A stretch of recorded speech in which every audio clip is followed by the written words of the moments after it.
देखिए, हम जो सबसे पहले शुरू करते हैं हम लोग, तो वो मतलब पहला यूनिट तो ऐसे प्लेन टेबल सर्वे है, लेकिन उससे पहले एक यूनिट है जिसका नाम कर्व है।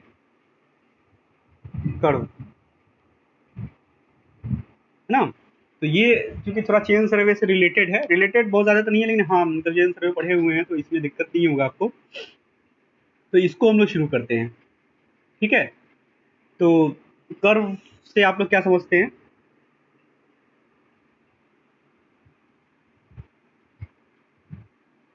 और सर्वे में इसका क्या रिलेशन है? कर्व मतलब पता ही है ना? कोई स्ट्रेट लाइन होगा या कर्व होगा, कोई भी जो लाइन है ना? तो उसका आप कभी हाईवे में कोई देखे हो कोई कर्व को, हाईवे या रेलवे में?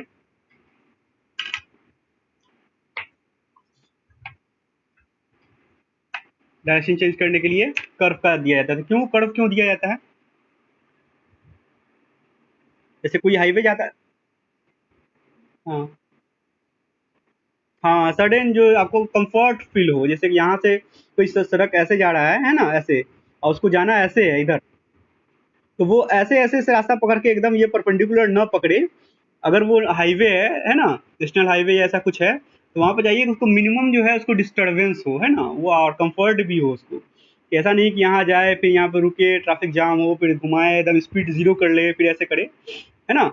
तो वो यहाँ से यहाँ के बीच में एक ऐसा कंफर्टेबल कर्व दे दिया जाता है कि वो आराम से स्मूथली जो है उधर चला जाए, ठीक है ना? इस तरह से दिया जाता है। तो ये तो रहा हाईवे का बात। ट्रेन के लिए तो पॉसिबल ही नहीं है कि वो यहाँ से ऐसे जाए और ऐसे परपेंडिकुलर मुड़ जाए, पॉसिबल नहीं है ना?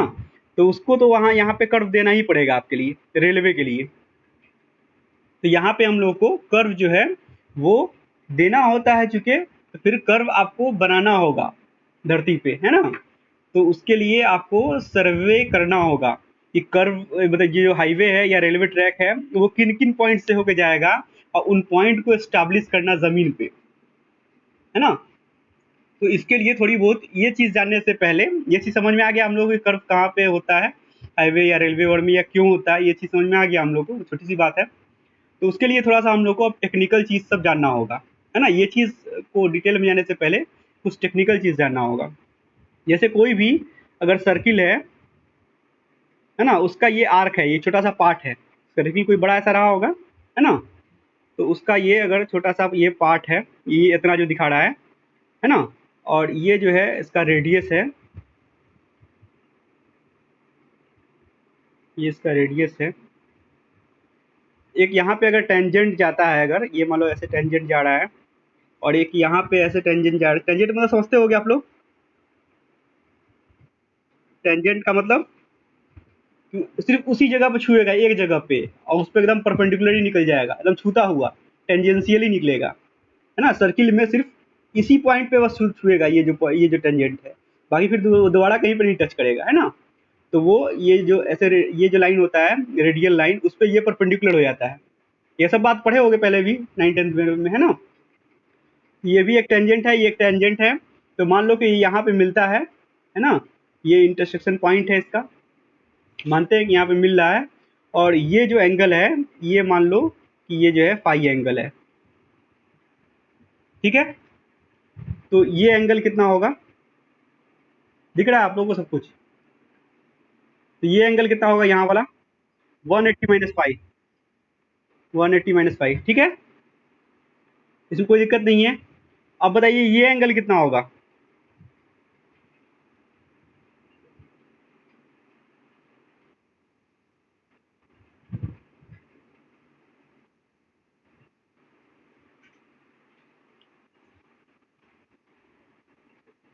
फाई होगा, लेकिन कैसे? ये एंगल बोल रहे हैं, हाँ, 360 डिग्री होगा, तो ये फाई कैसे हो गया? क्योंकि ये दोनों जो 90 हैं, ये भी 90 है, ये भी 90 है, ये टेंजेंट है ना? तो इन दोनों का सम ऑलरेडी 90 एक्स 180 हो गया। तो बचा हुआ जो दोनों है उसका सम 180 ही होना है, क्योंकि टोटल सम जो है 360 होता है ना? हाँ, तो टोटल सम इन दोनों का जो है बचा हुआ 180 ही होना है। तो इसलिए क्योंकि ये 180 माइनस फाइव है, इसका मतलब ये फाइव होता होगा, क्योंकि इन दोनों को जोड़ के 180 हो जाएगा, है ना? तो ये फाई होगा, ये क्लियर हो गया हम लोग को।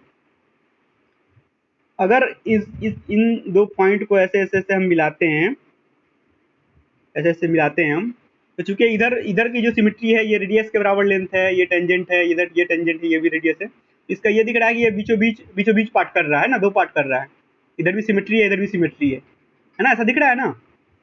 तो ये एंगल जो है ये π/2 हो जाएगा, और ये जो ये एंगल है ये भी π/2 हो जाएगा। ठीक है।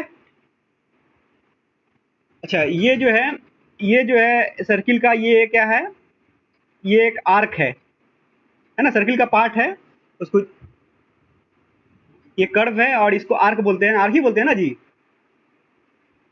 ये जो, हाँ, सर्किल का ये जो है मतलब छोटा सा पार्ट है और ये आर्क है, टुकड़ा है। ठीक है। और इससे इसको अगर मिला देते हैं तो इसको क्या बोलते हैं, कॉर्ड बोलते हैं, है ना, जीवा। तो ये है, ये आपका ये आर्क हो गया, और ये जो है आपका ये कॉर्ड हो गया। ठीक है। अब देखिए, ये आर्क हो गया, ये कॉर्ड हो गया, और अगर इसकी लंबाई टोटल अगर एल है तो ये बीचों बीच काट रहा है, तो ये l/2 और ये l/2 हो जाएगा। ठीक है, इसमें कोई दिक्कत नहीं है। अगर टोटल ये लेंथ अगर एल है, अगर पूरा ये लेंथ जो है, अगर इसका लेंथ जो है कॉर्ड का अगर एल है, तो ये l/2 और l/2 बीचों बीच बढ़ जाएगा कि यहाँ इस पॉइंट पे, है ना। तो ये चीज़ हो गया।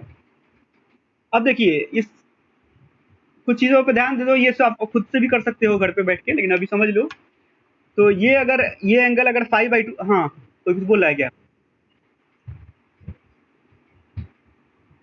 ये एंगल 5/2 है, और ये जो है ये जो है r है, तो ये कितना होगा, ये लंबाई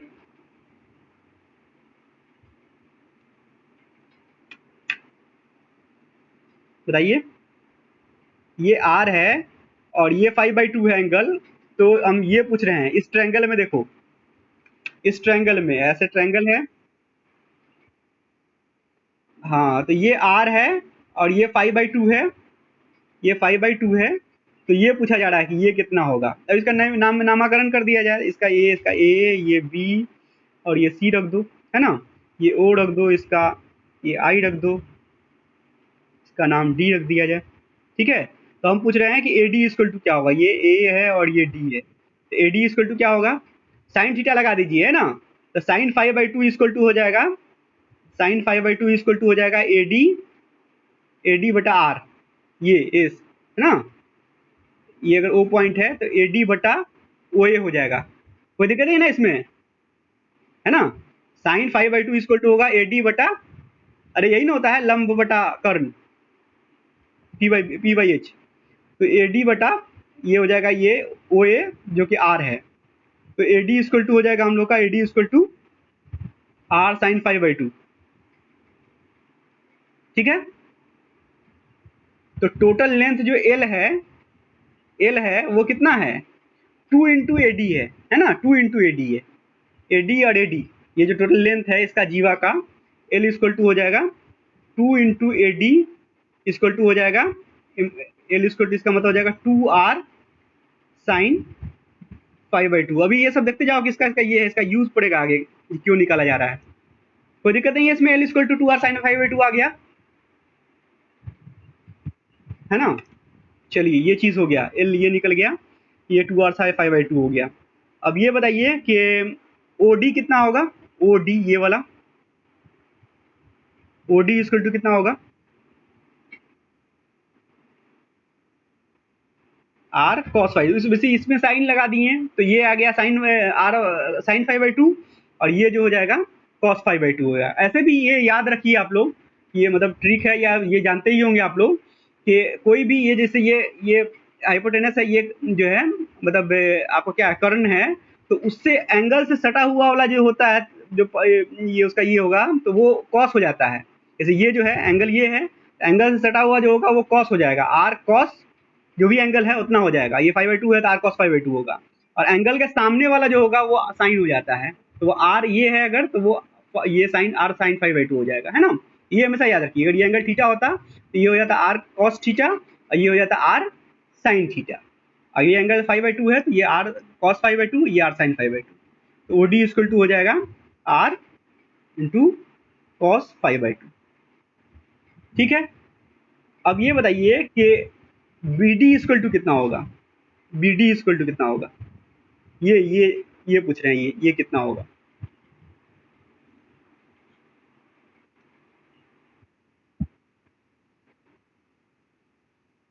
चेकलिन सब लोग को नहीं दिख रहा है क्या?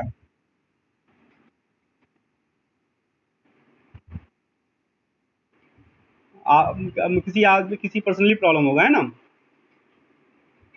हाँ, ठीक है।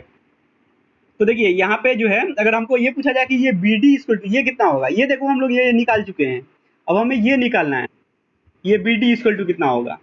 तो BD इक्वल टू हो जाएगा इतना माइनस इतना कर सकते हैं, तो इतना जो है ये इतना बड़ा, ये पता है कि ये रेडियस है, क्योंकि रेडियस जो होता है ना, ऐसे ऐसे ऐसे ऐसे ऐसे, ऐसे सब बराबर ही होता है ना?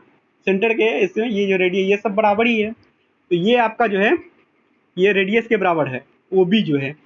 तो हम लोग जो BD को लिख सकते हैं OB माइनस OD,